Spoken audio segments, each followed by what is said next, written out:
오늘 저희들 함께 읽으신 창세기 39장 1절에서 23절 말씀 가지고 창세기 강의 58번째 시간 은혜의 시간을 나누도록 하겠습니다. 우리가 38장에 유다와 다말의 이야기가 중간에 끼어든 이야기처럼 들어있고 이제 39장으로 이어져 갑니다. 아마 이 창세기를 쓴 사람은 이 요셉의 이야기를 조금 더 기대하면서 무슨 일이 일어날 것인가에 대해서 좀 더 궁금해하기를 원했던 것 같습니다. 그래서 팔려갔다. 그러고 나서 유다 이야기를 길게 든 다음에 이제 요셉의 이야기를 39장에서 다시 시작을 하죠. 실은 이렇게 나누는 거는 실은 요셉의 인생에서 새로운 시작이 되어졌기 때문입니다.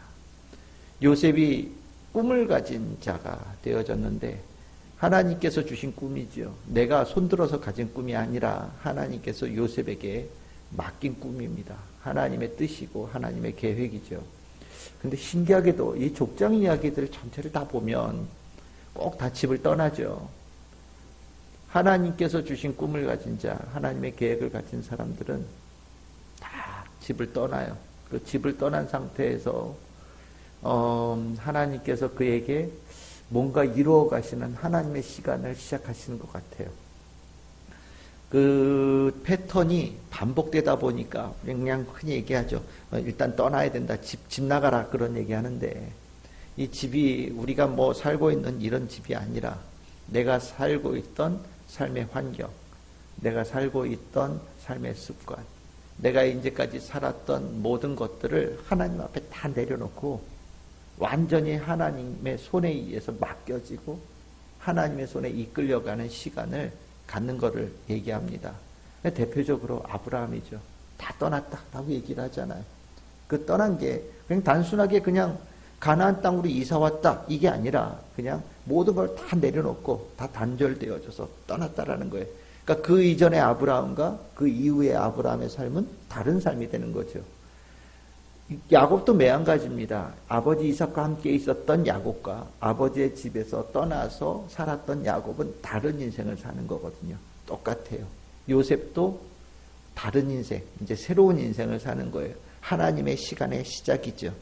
이 시간 속에서 하나님은 그 꿈을 가진 자가 그 꿈을 제대로 수행해낼 수 있는 덕목들을 가르쳐주는 시간을 가지시는 거예요. 하나님께서 그걸 만들어 가시는 시간을 갖는 겁니다. 우리가 눈으로 볼 때는 고생이라고 생각되어지는 시간이에요. 이게 몇 년이 걸렸냐? 13년이 걸렸습니다. 13년 동안 17의 형들에 의해서 종으로 팔려간 다음에 30이 될 때까지 13년 동안을 요셉은 하나님께서 만드시는 시간을 가졌어요. 우리는 그 시간을 요셉의 인생에서 가장 힘들었던 시간이라고 얘기를 합니다. 그런데 성경에서는 이 요셉의 23년의 시간을 가장 힘들었던 시간이라고 얘기하지 않아요. 정말 고통스러운 시간을 보냈다라고 얘기하지 않아요. 어떤 시간이라고 얘기를 하느냐? 계속해서 나오죠. 2절에서 6절을 왜 끊었냐면 이 안에 계속해서 반복되어져서 요셉이 어떤 사람인지를 가르쳐줄 문구가 나오기 때문입니다. 여러분들 눈에 보이시죠? 형통한 사람이다. 하나님께서 그와 함께 하심으로 형통한 사람이다. 이 요셉의 별명이 바뀌는 거예요. 전에는 꿈꾸는 자 요셉에서 이제 39장서부터는 형통한 자 요셉으로 인생이 바뀌는 겁니다. 우리가 그냥 요셉의 인상으로 봤을 때 이 13년은 정말 고생한 시간이거든요. 아니 아버지가 특별하게 옷 입혀서 내 후계자로 삼고 정말 장자의 그 인정받으면서 살았던 사랑받는 아들이었는데 아이 종으로 팔려가가지고 누구네 집에서 종살이 하고요. 감옥에도 갇히고 이런저런 일들을 겪어갈 때 아유 우리 같으면 야 그런 건 나는 원하지 않아. 이런 거는 나는 아유 내 삶에 이런 건 없었으면 좋겠어 라고 얘기하고 그런 시간은 요셉에게는 참 불행한 시간이었어 라고 얘기할지 모르겠는데 성경에서는 그 13년의 시간을 이렇게 뭐라고 가르쳐 주는 거예요. 뭐라고요? 형통한 자로 살았던 요셉이다. 아니 더 정확하게 얘기하자면 형통한 자가 되어지는 준비를 이런 시간을 보낸 시간이었다라고 얘기하는 거예요. 그러니까 우리는 이 39장 그 뒤에 나오는 뭐 종이 되어지고 뭐 감옥에 갇히고 이 모든 과정을 어떤 눈으로 봐야 되는 거예요? 형통했구나. 형통했구나. 이 형통의 눈으로 볼 수 있어야 된다라는 거예요. 그러면 왜 형통했느냐? 뭐가 형통한 거냐? 아무리 봐도 내가 보기엔 형통한 게 없는데. 아니, 아버지 집에 있다가 팔려간 것도 이상한 거고, 그 중요한 그 신분에서 종살이 하는 것도 이상한 거고, 또 거기다 감옥까지 내려가는 건 더 이상한 것 같은데, 뭐가 이게 형통한 거냐? 성경에서는 형통이라고 하는 단어를 환경이 잘 풀리는 것으로 형통이라는 걸 얘기하지 않아요. 꼭 기억하셔야 됩니다. 요셉의 이야기에서의 형통함은 뭐가 형통이에요? 하나님께서 그와 함께 하신다라는 게 형통이라고 얘기를 해요. 이 하나님께서 함께 하신다라는 게 여기서 얼마만큼 중요한 거냐. 여러분들 이제까지 하나님께서 족장들에게 늘 거듭해서 얘기한 게 뭐냐면 이 땅을 떠나지 말라는 거거든요. 물론 예외적으로 갔다 온 사람들도 있긴 하지만 떠났다 온 사람도 있긴 하지만 하나님께서 기본적으로 그 땅을 떠나지 말라고 주장하셨어요. 왜 그렇게 말씀하셨냐면 하나님께서 그 땅을 선물로 주셨고요. 그 땅에 하나님께서 함께 하신다라고 말씀하셨기 때문이거든요. 그런데 오늘 요셉 어디가 있습니까? 애굽에 내려갔어요. 애굽으로 내려갔는데 오늘 성경에는 뭐라고 얘기를 합니까? 하나님께서 그와 함께 하셨다라고 얘기를 하는 거예요. 그러니까 하나님께서 애굽에 내려간 요셉에 함께 동행해서 그 땅을 가셨다는 얘기입니다. 우리가 생각할 때 족장들에겐 가면 안 된다라고 얘기했던, 가나안 땅을 벗어나서는 안 된다고 얘기를 했던 하나님께서 요셉과 함께 기꺼이 애굽 땅으로 내려가 주셨다. 기꺼이 하나님께서 그 길에 동행하여 주셨다. 하나님께서는 요셉을 팔리게 한 게 아니라 하나님께서 그의 손을 붙잡고 애굽으로 인도하신 것이다라고 얘기를 하는 거거든요. 그러니까 우리가 눈으로 볼 때는 팔렸다, 누구의 손에 넘겨졌다, 종이 되어졌다, 노예가 되어졌다 이렇게 보지만 하나님께서는 그렇게 이끌어서 애굽으로 가는 길로 요셉을 데리고 가셨고 보디발의 집에 요셉을 앉혀놓으셨고 혹시 그 가운데서도 감옥에 들어갈 수 있는 그런 일도 생겼지만 그 감옥에 가게 한 것도 실질적으로 하나님의 손 안에 있었던 일이고 하나님께서 그 안에서 하나하나 모든 일들을 하나님께서 주관하여 속에서 이뤄가는 일이다라는 것을 성경에서 얘기하고 있다라는 거예요. 그러니까 우리의 머릿속에 우리 뭐 복받는다 이런 얘기 많이 하잖아요. 실은 이 요셉은 복받은 사람이거든요. 정말 복받은 사람이라고 볼 수 있는 거예요. 뭐가 복이냐? 하나님께서 그와 함께 하셨으니까. 그러니까 우리가 하나님께 복 달라고 얘기를 하는 이 기도에 가장 중심에 뭐가 있어야 되냐면 하나님께서 함께 하시는 자가 되기를 원하고 그것을 복으로 여길 수 있는 눈이 열려야 비로소 성도라고 얘기할 수 있다라는 거예요. 이게 돈이 있고 돈이 없고 뭐 일이 잘 풀리고 애들이 잘 되고 뭐 이런 걸로 복이라고 생각할지 모르지만 그 복은 있다가도 없고 없다가도 있을 수 있는 복이에요. 이 모든 것들의 주관 안에 그 속에 있을 때 그 근원적인 것에 가장 중요한 것은 무엇이냐? 하나님께서 함께 하시느냐가 중요하다라는 거죠. 어두운 골짜기를 지나갈지라도 하나님과 함께하면 복 있는 자라는 거예요. 정말 모든 일이 절망 가운데 완전히 실패하고 모든 것이 패배로 끝났을지라도 하나님과 함께하면 그 자가 승리하는 자가 되어진다라는 것을 성경에서 말하고 있다라는 거죠. 그러니까 우리가 기도하면서 늘 언제나 마음속에 소망해야 될 것은 임마누엘의 하나님, 임마누엘의 예수님, 내가 너와 함께하리라고 약속하셨으니 나는 그 약속을 믿습니다. 주님, 내 삶에 하나님께서 언제나 함께하여 주시옵소서라고 기도할 수 있는 사람이 되어야 된다는 거죠. 그게 믿음이라는 거예요. 난 다른 거 다 필요 없어요. 하나님만 필요합니다. 라고 얘기할 수 있는 사람. 이번 주 주일날 설교가 실은 조금 쉽지 않은 설교거든요. 여기 있는 분들이 실은 다 문제가 없어요. 왜냐하면 다 신앙생활을 오래 하신 분들이니까. 그런데 이제 뭐 신앙생활 한 지 뭐 6개월, 뭐 3개월, 뭐 1년, 뭐 이런 사람들은 아마 이번 주 설교는 정말 재미없고 나하고 상관없는 얘기라고 들었을지 몰라요. 그렇죠? 지금 뭐 열심도 안 되는데 진정으로 이 얘기는 딴 나라 얘기처럼 들리지 않겠습니까? 그렇죠? 근데 우리는 신앙생활을 오래 해오면서 여러 가지 과정을 거쳐왔단 말이죠.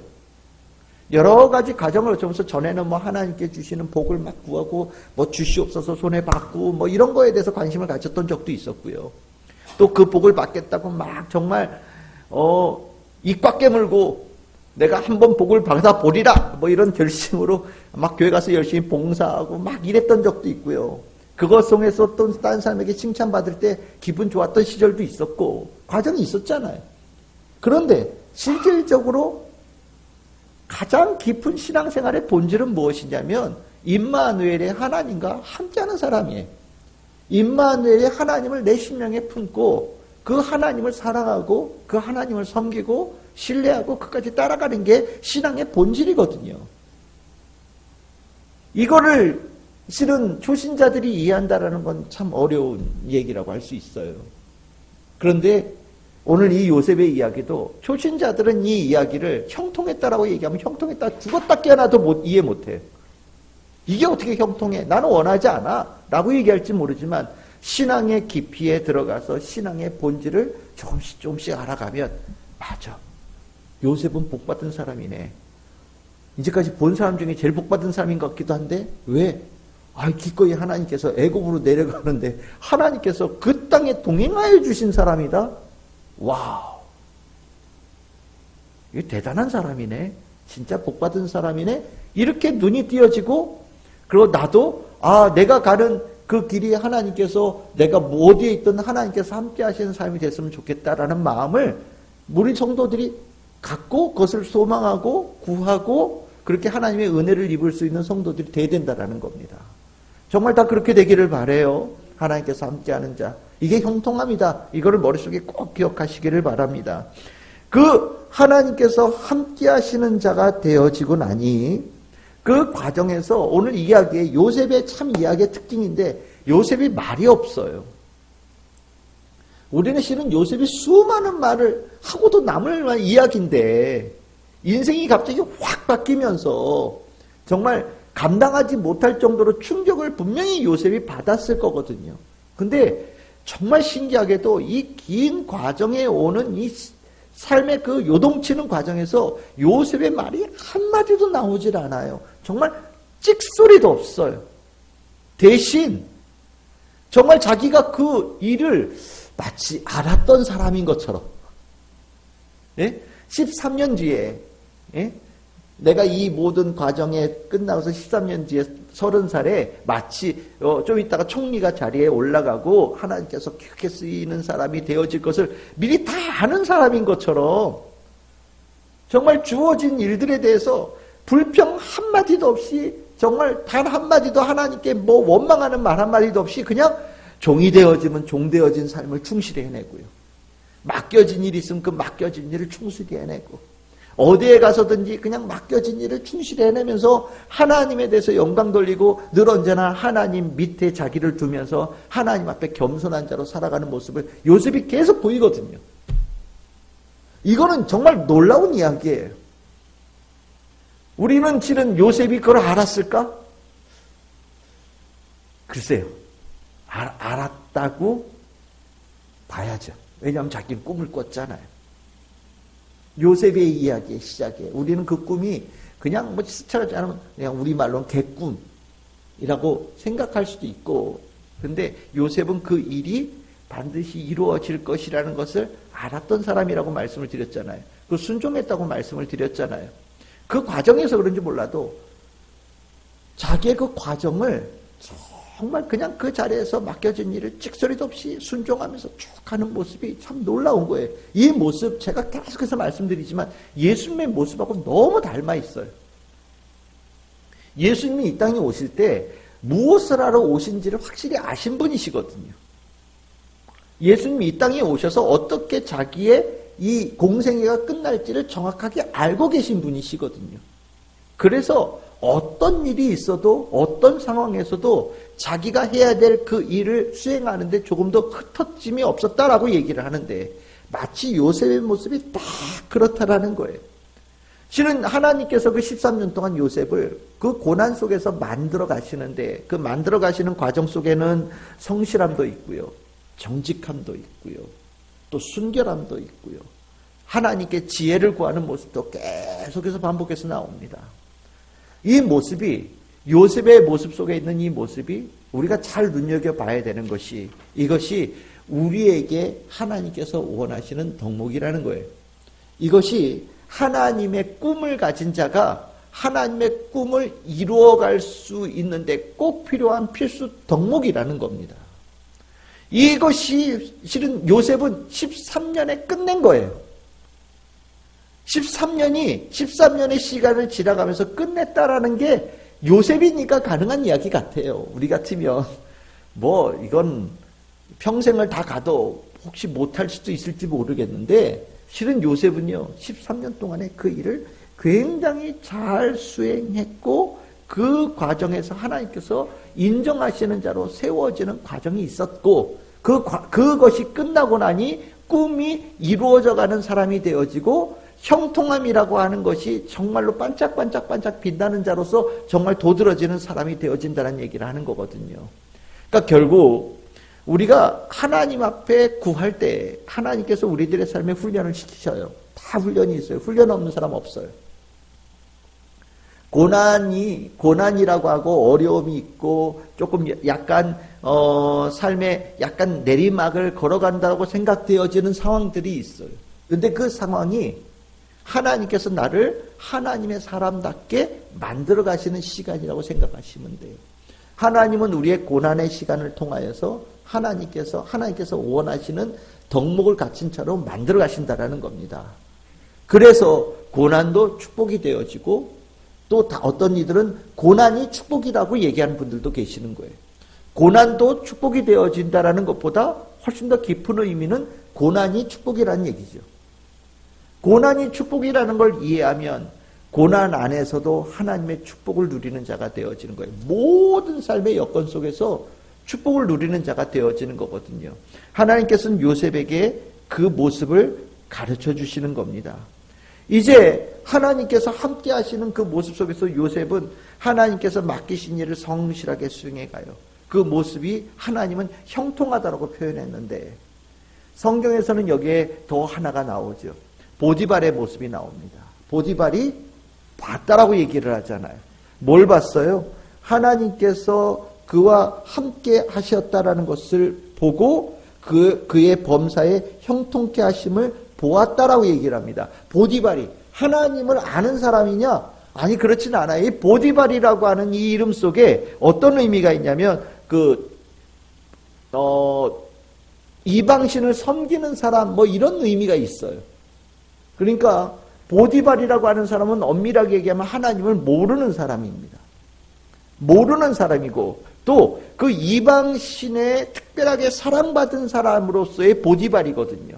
그런데 내가 사랑받은 것보다 그 어떤 신에 내가 섬기는 그 신으로부터 사랑받는 것보다 내 눈에 봤더니 저 별 볼 일 없어 보이는 저 집에 들어온 종 하나가 나보다 더 큰 복을 받는다라는 것을 자기 눈으로 목격했다라는 거예요.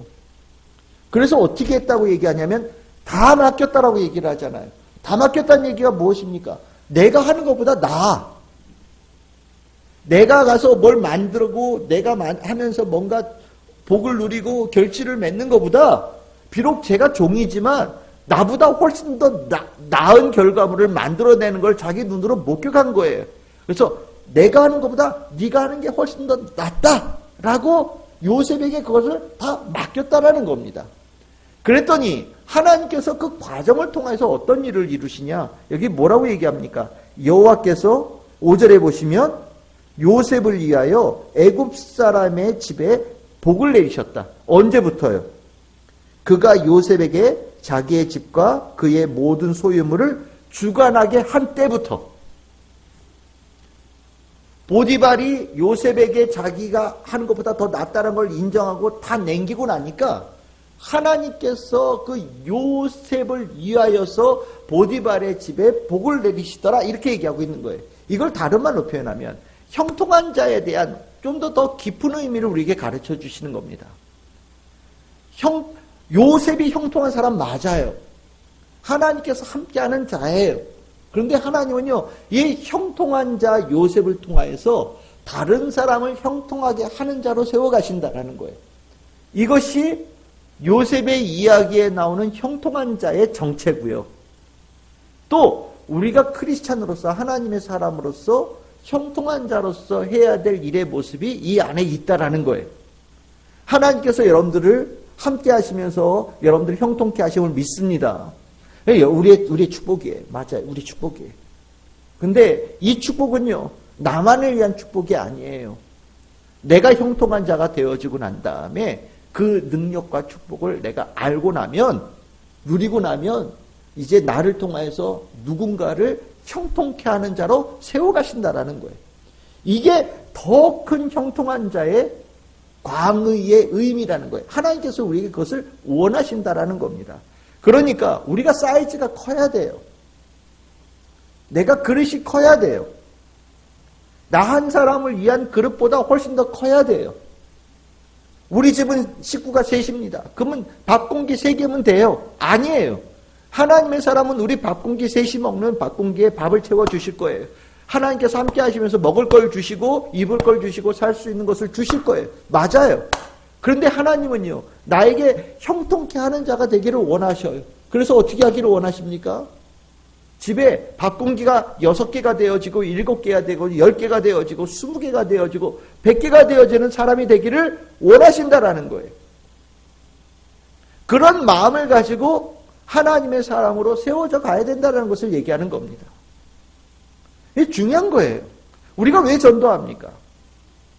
그 사람을 형통케 하기 위해서 전도하는 거예요. 내가 전도해서 내가 복 받으려고 전도하는 게 아니라 하나님께서 나를 형통케 하셨고 이제 그 사람에게 형통한 자의 축복을 전하기 위해서 전도하는 거예요. 누군가를 모시고 오고 예배 와서 앉아있다는 거 쉽지 않아요. 얼마나 신경 쓰이겠어요. 그런데 그 과정에서도 늘 마음속에 어떤 마음이 있냐? 그 사람의 형통케 하는 것을 할 때 내가 너무 기쁜 거예요. 내가 밥을 한 그릇을 만들어서 누군가에게 먹일 때 너무 기쁜 거예요. 행복한 거예요. 그 마음을 가지라는 거예요. 어떤 사람에게요? 이 종으로 팔려 있는 요셉에게 하나님께서 그것을 경험시킨다라는 거예요. 우리가 이 낮은 자의 마음이 되어졌을 때 자기를 더 내꺼 나만 이렇게 생각되어진다면 아직도 훈련이 안 끝나는 거예요. 실은 낮은 사람들, 없는 사람들은 훨씬 더 풍요롭게 나눠 먹는다고 얘기를 하거든요. 제가 봐도 그랬고요. 여러분들 신학교에 가면 정말 다들 어려워요. 신학교에 공부할 때 여유 있는 사람이 많지 않아요. 어떤 사람은 하던 일이 쫄딱 망해가지고 신학교 오는 사람들도 있어요. 그러니까 정말 학교 오는 그 차비도 굉장히 힘든 분들도 계시고 책 한 권 사기도 너무너무 힘든 사람들이 많아요. 그게 정말 굉장히 많은 숫자예요. 그런데 이렇게 생각해보면 그 신학교 안에서 학생들끼리 서로 나눠먹고 섬기고 베푸는 모습은요 얼마나 이쁜지 몰라요. 내가 어딜 가다가 10,000원이 생겼어요. 그러면 식권을 사가지고 식권함에다 이렇게 넣어놓습니다. 같이 먹자. 진짜 콩 하나도 나눠 먹는다는 얘기가 딱 그 자리에서 있는 거예요. 신학생들이 이렇게 서로 얼마나 끈끈하게 서로 동기애를 맺어가면서 하나님의 그 일꾼 되어지는 기쁨을 나누는지 몰라요. 이 모습은 부자에게는 없는 모습이에요.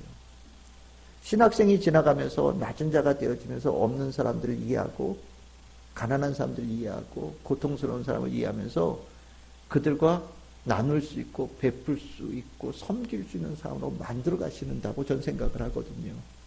하나님께서 요셉을 종의 자리에 왜 앉으셨느냐? 실은 이 집에 종이 요셉 하나만 있는 거 아닐 거 아니에요. 그죠? 얼마나 많은 종들이 있었겠어요. 그런데 그 종들을 실은 요셉이 마치 주인인 것처럼 섬기고 베풀고 먹이는 사람으로 세우셨다라는 거예요. 관리시키셨으니까. 저는 여러분들에게 하나님께서 이미 그 축복을 다 주셨다고 생각을 해요. 우리가 더 많이 나누고 더 많이 베풀고 함께 기쁨을 나눌 수 있는 이미 축복을 우리는 받은 사람이거든요. 그게 형통한 사람이라는 걸 꼭 기억하시고요. 형통케 하는 자의 그 축복을 우리 모든 성도들이 다 누릴 수 있기를 소망합니다. 이 모습 속에서 하나님께서 복을 내리시니까 그 복이 그 보디발의 집에 미치지 않은 데가 없다라고 얘기를 하고 있어요. 이 모습 속에서 하나님은 이 보디발의 삶에, 그리고 하나님께 그 삶을 맡긴 자에게 하나님께서 큰 축복을 내려주신다라는 것을 이야기하고 있는 거예요. 요셉은 자기의 인생을 하나님께 맡긴 사람이에요. 그래서 종이 되어져도 하나님께서 존귀하게 쓰시죠. 그것을 보면서 누군가는 요셉에게 자기의 모든 것을 다 맡겨요. 근데 그것이 실은 하나님께 맡긴 것과 같은 거잖아요. 그렇죠? 그러니까 하나님께서 그의 집에 축복을 주시는 거예요. 결국 이 신앙의 요셉의 이야기에서 이렇게 보면 다 맡길 수 있냐? 나중에 형제들이 뭐 누구는 놓고 가고 누구는 데리고 가고 막 못 간다, 뭐 내가 남는다, 막 이런 얘기들 하면 서로 못 믿어하는 얘기들 계속 나오죠. 나중에 야곱 보고 요셉 만나러 가자 그래도 막 못 간다, 뭐 서로 막 못 믿어하는 모습들이 계속해서 나오거든요. 근데 나중에 보면 다 맡기고 나면 하나님께서 다 맡겼을 때 모든 것을 풀어주시고 해결해 주시고 넉넉하게 만들어 주시는 것을 우리는 봅니다. 신앙이 실은 그 단계 가기가 그렇게 쉽지 않아요. 다 맡기는 거. 내 모든 거를, 내 인생을, 내 삶을 다 맡기는 거. 이게 신앙인데 그 신앙을 참 힘들어해요. 내 인생을 다 맡기는 걸 힘들어해요. 그런데 내 인생을 다 맡기면 그렇게 자유로워요. 내 인생을 다 맡기면 하나님께서 내 인생의 주관자가 되셔서 알아서 인생을 복되게 만들어 가시거든요. 굉장히 기쁘고 편하고 행복해지는 건데, 정작 신앙생활 하면서도 하나님께 내 인생을 다 맡기는 거를 좀처럼 못하는 경우들이 생겨요. 그냥 내가 필요한 거를 하나님께로부터 얻기를 원하면서 신앙생활 하거든요. 그건 신앙생활이 아니에요. 진짜 신앙생활의 축복을 모르는 거예요. 저는 이 6절까지의 짧은 이야기지만, 그래, 형통한 자, 함께하는 자, 그리고 나니 하나님께서 그게 형통케 하는 자이고, 그러고 나서 보니까 하나님과 동행하는 자에게는 하나님께 다 맡긴 자구나. 하나님께 다 맡길 때 하나님께서 그의 삶에 기꺼이 동행하시고 풍성하게 동행하시는구나. 이거를 성도님들이 다 보셨으면 좋겠어요.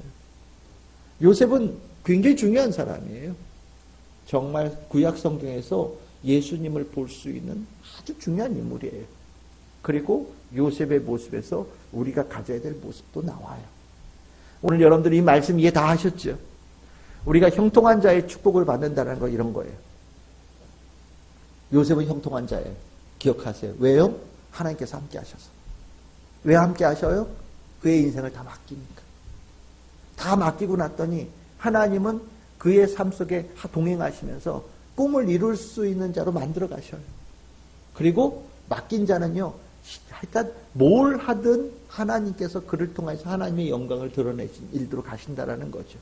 이게 복이에요. 저는 우리 참 즐거운 게 성도들이 다 그 복을 누리기를 소망하고, 우리가 뭐 올해 이제 한 달 남았지만 올해도 그렇고 내년에도 그렇고 더 많은 사람들을 형통케 하는 자로 세워져 가는 우리 참 즐거운 게 성도들 다 될 수 있기를 주님의 이름으로 축복합니다.